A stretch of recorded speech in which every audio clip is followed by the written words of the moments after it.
वहां रमण रेती में, और जहां रमण रेती की पावन पवित्र भूमि में जब आए, यमुना जी का किनारा है और वहां एक नारी शक्ति बैठी हुई है, रो रही है। ध्यान दीजिए कथा में, यमुना जी के किनारे जो नारद जी नारायण नारायण करते हुए यमुना जी के किनारे आए रमण रेती में वृंदावन में, तो उन्होंने एक दृश्य देखा। वो दृश्य क्या है? स्त्री रो रही है। वो स्त्री रो रही है और उसके पैरों पर, घुटनों पर दो पुरुषों का सर रखा हुआ है और वो रो रही है, बिलख रही है। तो नारद जी वहां से गुजर रहे थे। देखो, संतों का एक परिवार नहीं होता, गुरुओं का एक परिवार नहीं होता। संत अपने लिए नहीं जीते, संत संसार के लिए जीते। संतों का एक परिवार नहीं होता, संतों का पूरा संसार ही परिवार होता है।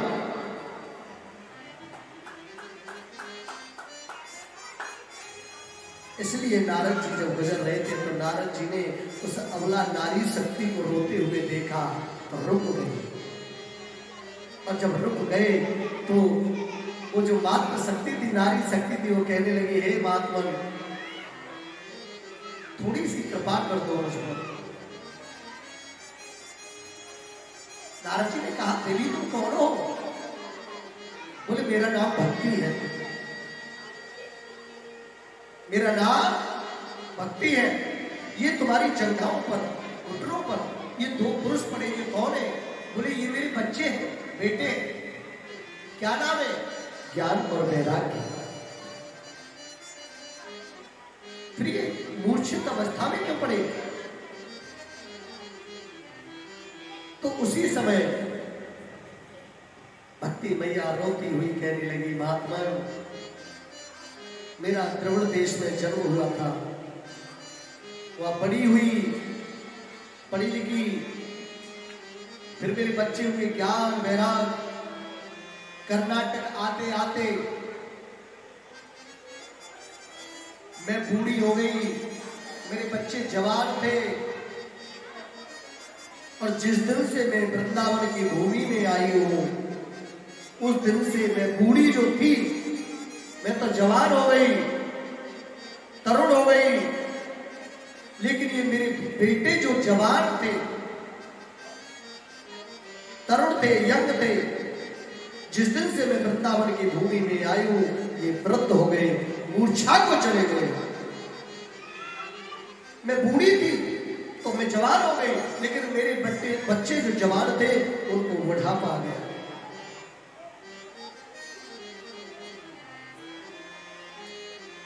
तो इनकी, हे महात्मन, कुछ ऐसा उपाय कीजिए जिससे इनकी मूर्छा जग जाए, कुछ मूर्छा जगे, ऐसा कुछ उपाय कीजिए। उसी समय नारद जी ने बहुत प्रयत्न किया, रामचरितमानस का पाठ किया, वेदों का पाठ किया, मूर्छा जगती है, लेकिन फिर गिर जाते वो बच्चे। रामचरित्र का मानस का पाठ किया तो बच्चों की मूर्छा जग गई, लेकिन फिर गिर गए, फिर मूर्छा को प्राप्त हो गए। पाठन पठन होता है, सुंदरकांड का पाठ किया है, देवी भागवत का पाठ किया, शिव पुराण कहा, गरुड़ पुराण कहा, विष्णु पुराण कहा, लेकिन उनकी मूर्छा जगती है और खड़े होते और फिर गिर जाते। अब तो यह नारद जी परेशान हुए और परेशान होकर के जाने लगे। तो जब इस अवस्था में देखा, बड़ी गंभीरता विषय में, कि नारद जी विचार करते जा रहे, चलते जा रहे, तो जैसे जाने लगे तो भक्ति मैया ने कहा, हे प्रभु, हे देव ऋषि नारद, कम से कम इतना तो करना, कम से कम इतना करना कि मेरे बच्चों की कम से कम मूर्छा जाग जाए, कोई ऐसा प्रयत्न करना आप। नारद जी चलते जा रहे, लेकिन बड़े परेशान थे कि मेरे दर्शन मात्र से जीव का कल्याण हो जाता है, लेकिन आज इन बच्चों की मूर्छा नहीं जगी, तो एक गंभीरता का विषय बन गया। चलते जा रहे, बढ़ते जा रहे, तो बीच में आकाशवाणी हुई, हे देव ऋषि नारद, आप एक संत हैं, निराश मत होइए। उन बच्चों की मूर्छा के लिए, ज्ञान वैराग्य की मूर्छा के लिए आप कोई ऐसा उपाय करें, कोई ऐसा सत्कर्म करें जिससे उन बच्चों की मूर्छा जग जाए। अब नारद जी विचार करते जा रहे हैं, ऐसा सत्कर्म क्या करूं मैं, कौन सा सत्कर्म करूं। तो परेशान हो गए, चलते जा रहे हैं, चलते जा रहे हैं, तो पहाड़ों की तरफ, उत्तराखंड देवभूमि, पहाड़ों की तरफ निकलते जा रहे हैं, तो भद्रकाश्रम होके जा रहे हैं। और भद्रकाश्रम में ब्रह्मा जी के 4 पुत्र सनक, सनंदन, सनातन, सनत कुमार विराजमान है। और जब चारों सनत कुमारों ने इस दुर्बल गंभीर अवस्था में देवऋषि नारद को देखा, तो विचार किया, नारद जी को इस अवस्था में हमने कभी नहीं देखा था, ये तो हमेशा नारायण नारायण कहकर के मुस्कुराया करते थे, आज इनको क्या हो गया। बाहर आगे निकल करके उन्होंने रोका, रुक जाइए देवऋषि नारद जी, रुक जाइए, आप क्यों परेशान है, क्या बात है। बोले प्रभु बात तो यह है, हे सनत कुमारों, पूरी वृंदावन की घटना उन्होंने सुनाई कि एक भक्ति युवती है, उसके 2 पुत्र हैं ज्ञान वैराग्य, उनको मूर्छा में है।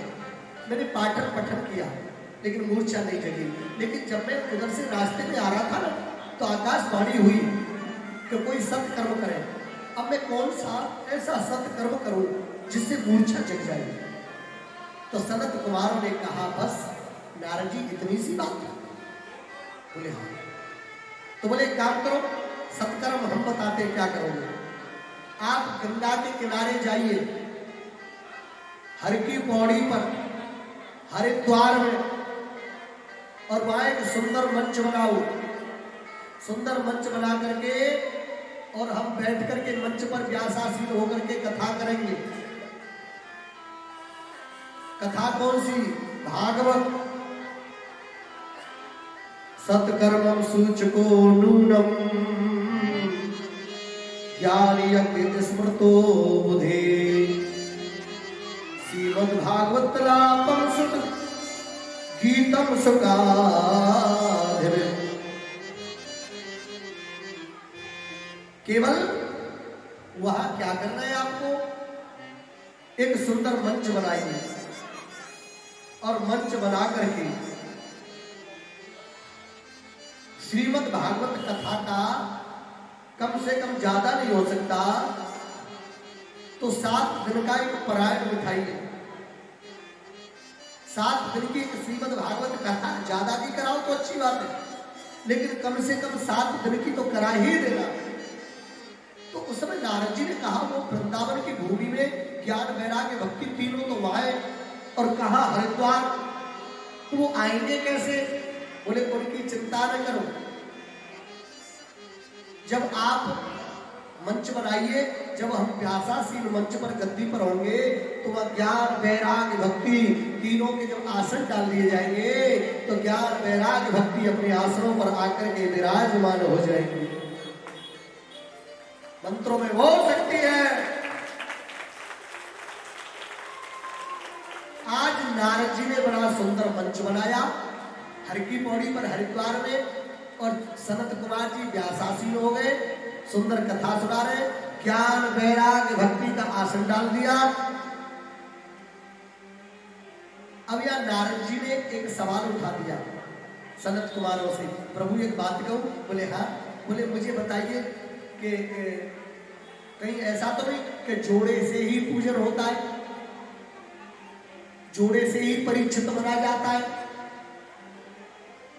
तो उस समय सनत कुमारों ने कहा, नहीं देवऋषि नारद, यह हर व्यक्ति अकेला है, यहां कोई किसी का जोड़ा नहीं है, क्योंकि अब 50, 60, 60 साल 70 साल काटने के लिए ये जोड़ा बना दिए गए, नहीं तो हर व्यक्ति यहाँ अकेला है, कोई दो नहीं है।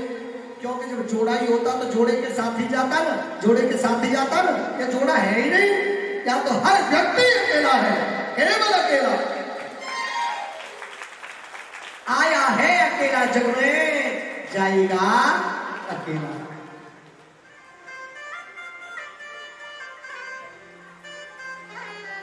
आया है अकेला जग में जाएगा अकेला। ये जिंदगी ऐसी है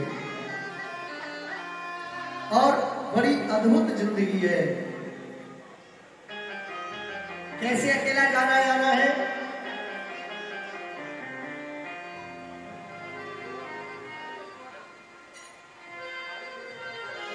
कि राम नाम की लूट है, लूटी जाए तो लूट, अंतकाल पछताएगा जब प्राण जाएंगे छोड़। आया है सो जाएगा,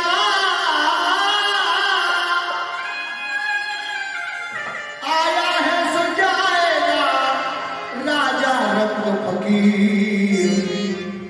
एक सिंहासन चढ़ चला, एक बधा जंजीर।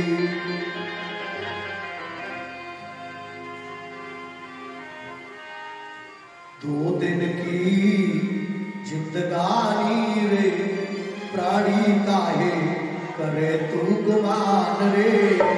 दो दिन की जिंदगानी रे, प्राणी काहे करे तू गुमान रे। दो दिन की जिंदगानी हो, प्राणी काहे। दो दिन की जिंदगानी के लिए तो इतना सामान्य इकट्ठा करता है। हाँ जी, केवल 60 साल के लिए, और तू 2 दिन कहीं वैष्णो दरबार जाता है, तीर्थ यात्रा में जाता है, अपने गांव जाता है, विवाह शादी में जाता है, तो तू एक महीने पहले तैयारी करता है, जो कि तुझे मालूम है कि 2 दिन ही रहना है और आ जाना है, 1 दिन के लिए जाना है, फिर लौट के वापस आना है। तब तू एक महीने पहले, 4 महीने पहले प्लानिंग करता है, और एक जगह ऐसी जाना है कि तुझे लौट के वापस ही नहीं जाना। बाकी आज तक कोई तैयारी नहीं की तूने, तैयार हो जाइए। एक दिन ऐसी जगह जाना है कि लौट करके कभी वापस नहीं आओगे। बाकी तैयारी कीजिए यारे। तो दिन की जिंदगानी रे, प्राणी काहे करे तू गुमान रे। तो दिन की जिंदगानी रे, प्राणी काहे करे गुमान रे। करे तू गुमान रे, अरे नादान रे। करे तू गुमान रे, अरे नादान रे।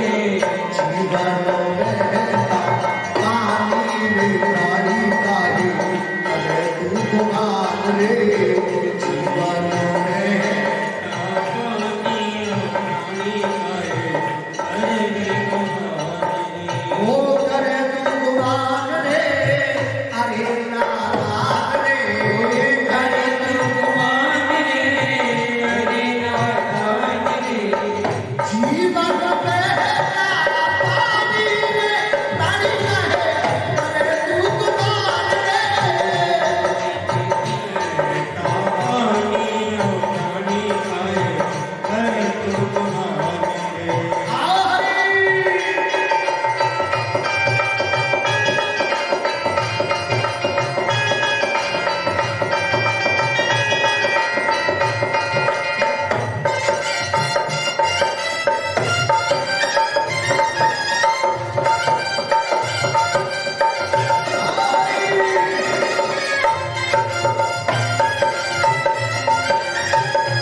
और दौलत बड़ा ही कमाया, धन और दौलत तूने बड़ा ही कमाया, धन और दौलत तूने बड़ा ही कमाया। इस माया ने तुझको हरि को बुलाया तूने, इस माया ने तूने हरि को बुलाया तूने, इस माया ने तुझे हरि को बुलाया, इस माया ने तुझे हरि को बुलाया। क्योंकि प्यारे माया तो आदि जानी रे जानी गाए, अरे तुम मारे माया तो आदि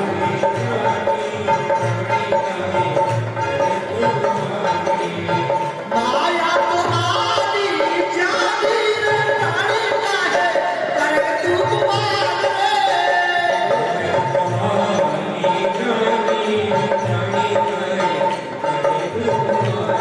ओ करे तुम मारे, अरे इंसान रे, अरे तुम मान रे, अरे सान रे, तो दिन की जिंदगानी रे गाड़ी का है, अरे तुम मारे की जिंदगानी बड़ी है, अरे तुम मान रे।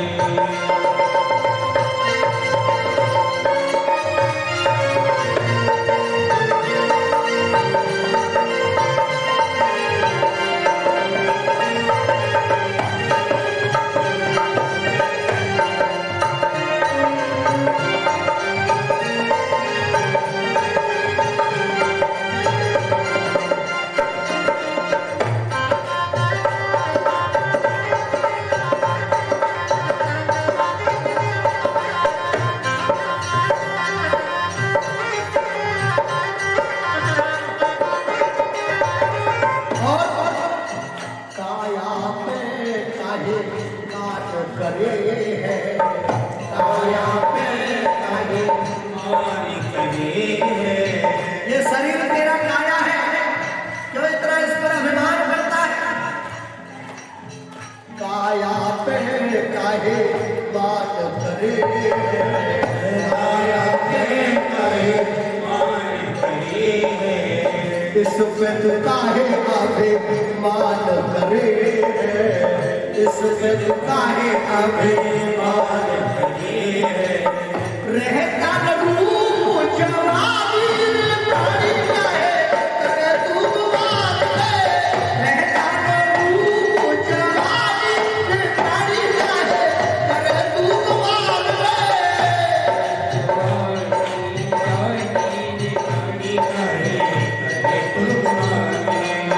करे तू बात रे, अरे इंसान रे,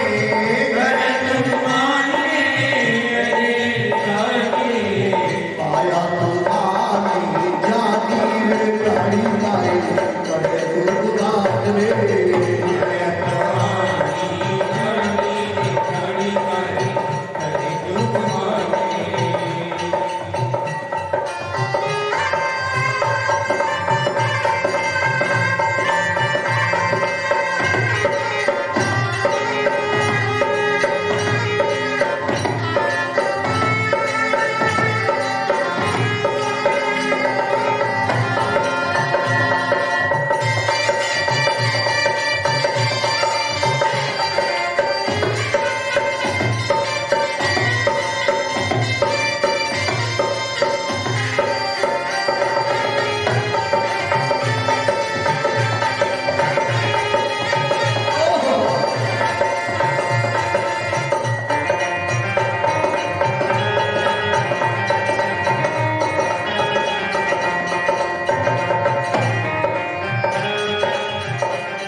से तू प्रीति हटा ले, मोह माया से तू प्रीति हटा ले, मोह माया से तू प्रीति हटा ले, मोह माया से तू प्रीति हटा ले, हरि नाम से प्रीति लगा ले, हरि नाम से प्रीति लगा माया से आए थे हर भजन को।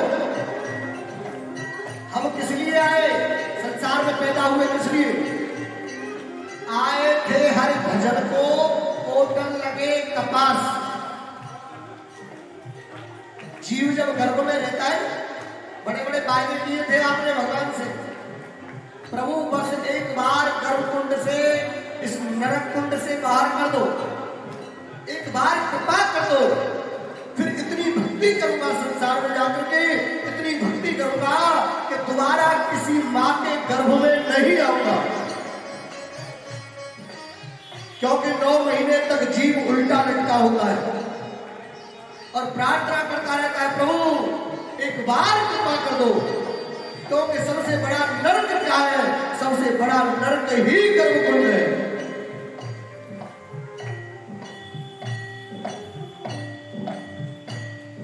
प्यारे इतनी भगवान से प्रार्थना करता है कि एक बार कृपा कर दो, इतनी भक्ति करूंगा, इतनी भक्ति करूंगा कि कभी किसी मां के गर्भ में नहीं आऊंगा। लेकिन पृथ्वी पर आकर के, संसार में आकर के फिर ये मोह माया में फंस जाता है। मोह माया से प्रीति हटा दे, मोह माया से प्रीति हटा दे, हरि नाम से प्रीति लगा ले, हरि नाम से प्रीति लगा ले, हरि के नाम से प्रीति लगा ले, हरि के नाम से प्रीति लगा ले।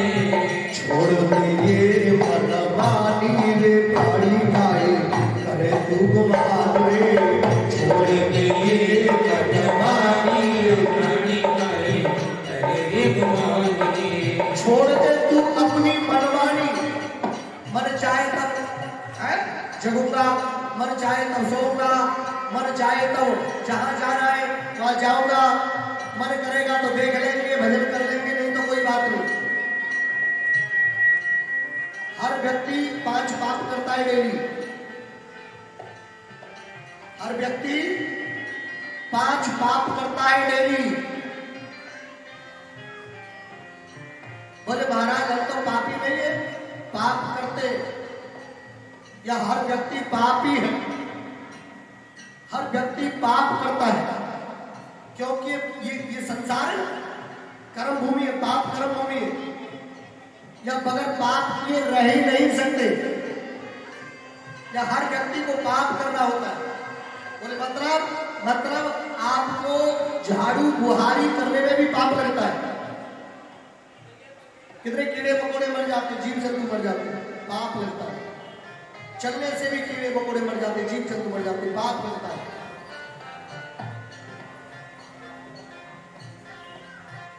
इसी प्रकार से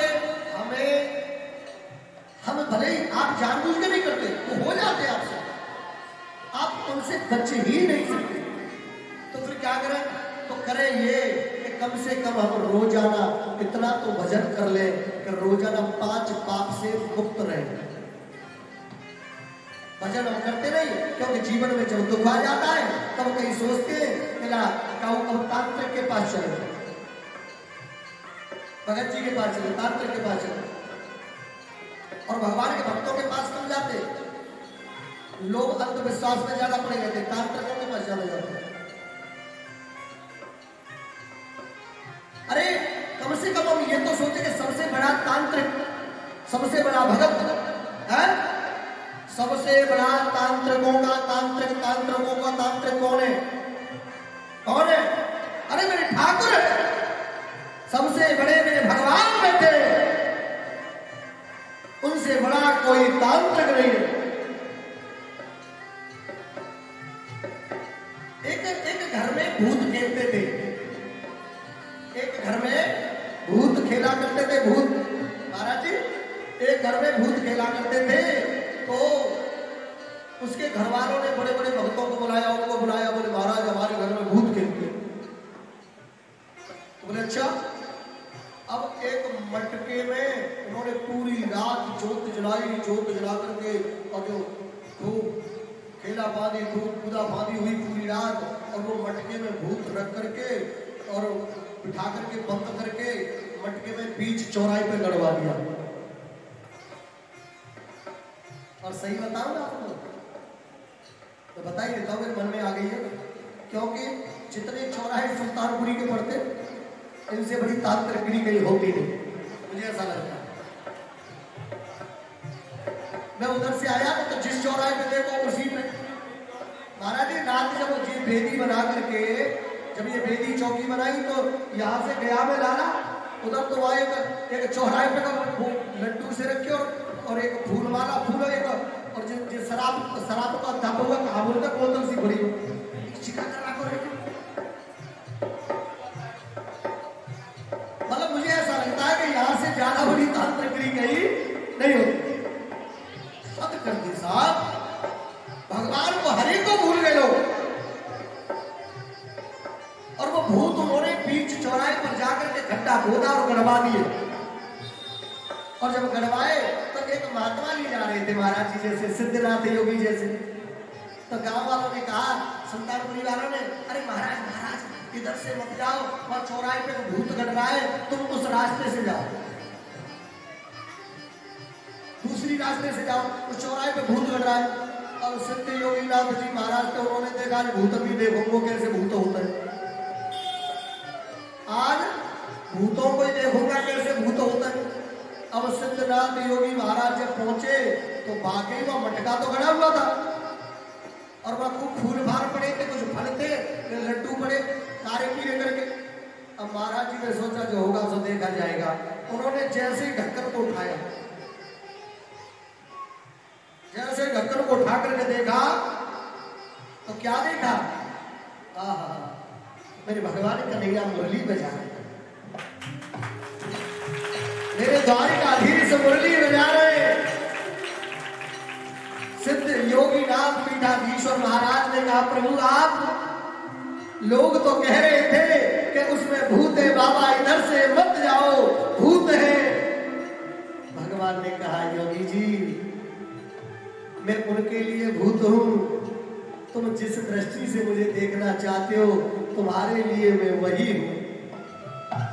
जाती रही भावना जैसी प्रभु मूर्त देखी तिन कैसी। जो मुझे जिस दृष्टि से देखता है, मुझे भूत के रूप में देखता है तो मैं भूत दिखाई देता हूं, मुझे भगवान के रूप में देखता है तो मैं उसे भगवान दिखाई देता हूं।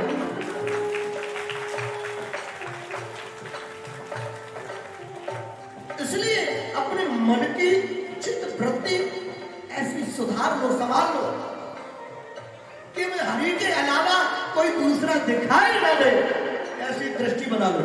ऐसा गुरु चरणों का अंजन लगा लो, अंजन वाले काजल, ऐसा अंजन धारण कर लो आंखों में, ऐसा गुरु नाम का अंजन लगा लो कि इस दृष्टि से बगैर हरि के कोई अलावा चीज अगर जिसमें देखे उसमें मेरा हरि दिखाई दिखना चाहिए, केवल मेरे हरि, क्योंकि मेरा हरि है 1000 हाथों वाला। इसलिए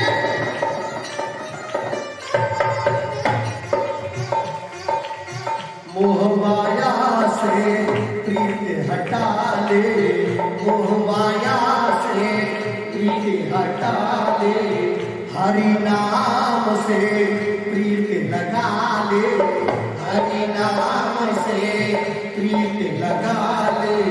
छोड़ दे अपनी मनमानी, अपनी मनमानी छोड़ दे। किसी गुरु के सानिध्य में रह करके आंखों में अंजन लगा ले, काजल लगा ले, आंखों को संभाल ले, आदत बुरी सुधार ले, बस हो गया भजन। मन की तरंग में मार ले, बस हो गया भजन।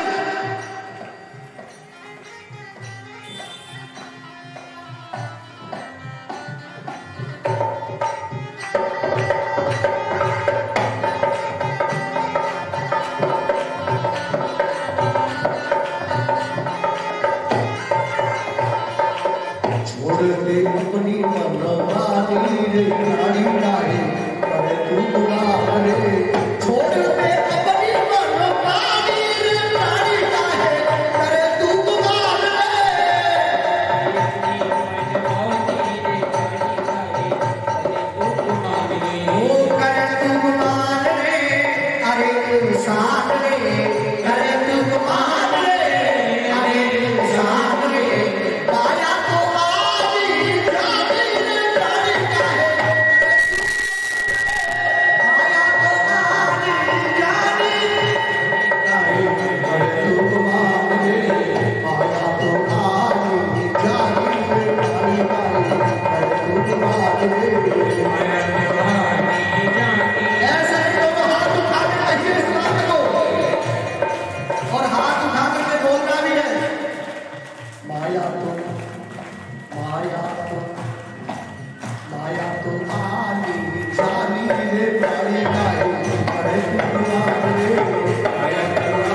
हरि की चर्चा में, हरि की कथा में, किसी मंदिर में, किसी मंदिर में, प्रांगण में, साधु संतों की सेवा में जो धन तू कमाता है उसमें से 10% भगवान के नाम में लगा दे, फिर तेरी सारी बाधाएं तो दूर हो जाएगी। और जो तेरे को नुकसान होता है ना, कभी घर में हारी बीमारी, कभी कुछ लगा रहता है, बोले महाराज पति देवता धन तो बहुत कमाते हैं, ये धन रुकता ही नहीं है, धन कहां से रुके वो भैया, तूने कभी कुछ किया ही नहीं। देखो एक मनुष्य ही तो धन कमाता है। अच्छा कितनी लाख योनियां है? 84 लाख योनियां है। 84 लाख योनियों के सभी जीव जंतु हैं। अजगर करें चाकरी, पंछी करें काम, दास मलू का योग है, सबके दाता राम। और कोई जीव कमाता है क्या? नहीं कमाता।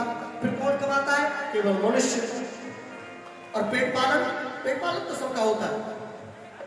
तो फिर वो जितने सबका पेट पालन हो रहा है एक दूसरे के कारण, और ये सारा भार वजन ग्रस्त पर है। ग्रस्त बना क्यों बताया गया? साधु संतों का भी आश्रम बड़ा नहीं है, ग्रस्त से बड़ा कोई आश्रम नहीं है। क्योंकि ग्रस्त कमाता है, कमा करके 4 बच्चों का पेट पालन भी करता है, आने जाने वालों का, साधु संतों का, ब्राह्मणों का, संत महात्माओं का, नीच ऊंच का, हारी बीमारी, दुनिया भर की मुसीबत, दुनिया भर की वो सब कौन देखता है? ये ग्रस्त। टूट की झोपड़ा सब तुम्हारे ऊपर है। तो जिस व्यक्ति का धन जब धर्म में लगता है तो उसका धन बेकार नहीं जाता, कहीं शरीर पीड़ता में नहीं जाता, रोगों में नहीं जाता। इसलिए हमारा धन इधर उधर व्यर्थ में न जाए। जब जाए तब हरि के चरणों में जाए, जो यहां भी मिले और वहां भी मिले।